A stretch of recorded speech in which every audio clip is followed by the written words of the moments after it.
Hello there, it's your old friend John Oliver, here to break down a truly bizarre event, the 2025 White House Easter egg roll. Yes folks, it happened. President Trump, with Melania at his side, resurrected this annual tradition on April 21st. Picture it, the South Lawn awash in pastel colors, children hopped up on sugar, and the faint scent of desperation hanging in the air. This year's shindig saw 30,000 eggs, all donated by American farmers because nothing says Happy Easter like reminding everyone about the ongoing avian flu crisis. But hey, at least the eggs were free, right? Because the same can't be said for the event itself. You see, this wasn't your grandma's Easter egg roll. Oh no, this year the event was sponsored, and not just by your local bakery or car dealership. We're talking big players here: Meta, Amazon, YouTube, and even the New York Stock Exchange. Because when I think of wholesome family fun, I think of targeted advertising and the relentless march of late-stage capitalism.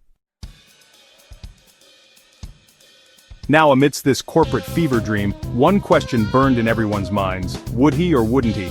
I'm talking, of course, about the Trump dance. You know, the one, that bizarre, almost seizure-inducing shuffle he likes to do?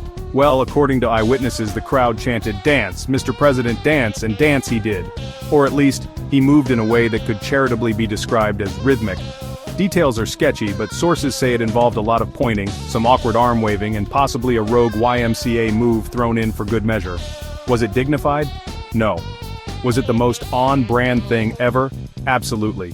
And honestly, we can't help but love his unique dance moves. Let's talk Turkey, or should I say tech. Why were these corporate giants so eager to sponsor a children's event at the White House? Well, it's not exactly a secret that big tech has been cozying up to the Trump administration. We're talking million-dollar donations to Trump's inauguration, policy changes that benefit these companies, and even whispers of influencing election coverage. All this while facing antitrust trials and monopoly rulings. It's enough to make you wonder who's really pulling the strings in Washington. And what did all this corporate generosity buy them? Well, Meta treated attendees to an AI-powered experience, which sounds less like family fun, and more like the title of a Black Mirror episode. Amazon set up a reading nook because nothing says we value literacy like a company that's trying to replace your local bookstore. And YouTube, bless their cotton socks, sponsored the bunny hop stage. Because when I think of YouTube, I think of safe, age-appropriate content for children.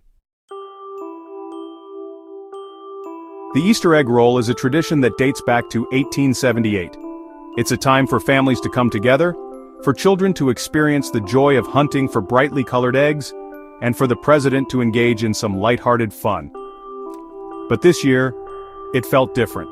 The corporate presence was overwhelming, the ethical concerns were glaring, and the whole thing felt less like a celebration and more like a transaction.